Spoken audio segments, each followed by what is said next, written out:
And Adam, take us home here on Minnesota. Oh boy, up in the Twin Cities, not so good this year. It looked like this was one of the states that was likely to pass a sports betting bill. There was a broadly accepted deal that had been negotiated between the DFL party, the Democrat Farmer Labor Party, that was in control of both houses of the legislature, and the governor's office, with tribal interests who have gaming exclusivity in Minnesota, with the support of pro sports teams.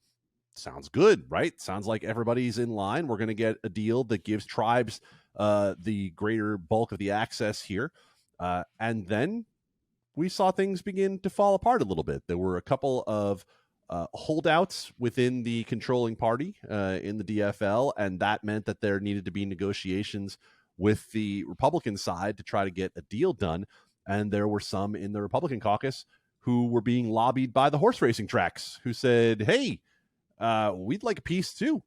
And there was a compromise deal proposed that would have directed, I believe, something in the range of 30% of revenue to the horse tracks, but it would have not have given them direct access to licenses. They didn't like that. Tribes obviously felt like they had given quite a bit to be including others in the first place, and that turned out to be just about the end of it. Up in Minnesota, there was a stalemate. The bill can carry forward to next year, so you can certainly try again, but it's an important reminder of what we've said on this podcast before, but I don't know if it always sinks in with people, of just how small of an issue can sink these bills, right?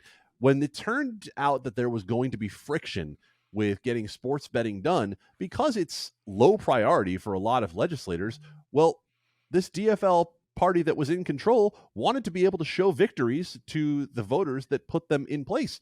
So they moved on to more easily winnable issues that they were able to pass. So they could go back and say, hey, we passed X, Y, and Z bills for you this year because you put us in control of both houses of the legislature. They weren't able to get that done with sports betting, and so it'll have to wait another year.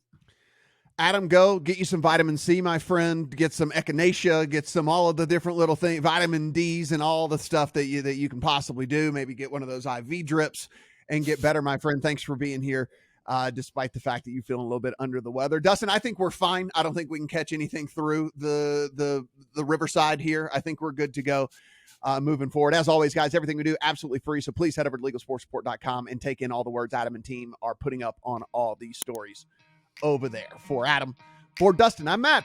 Talk to you guys next week.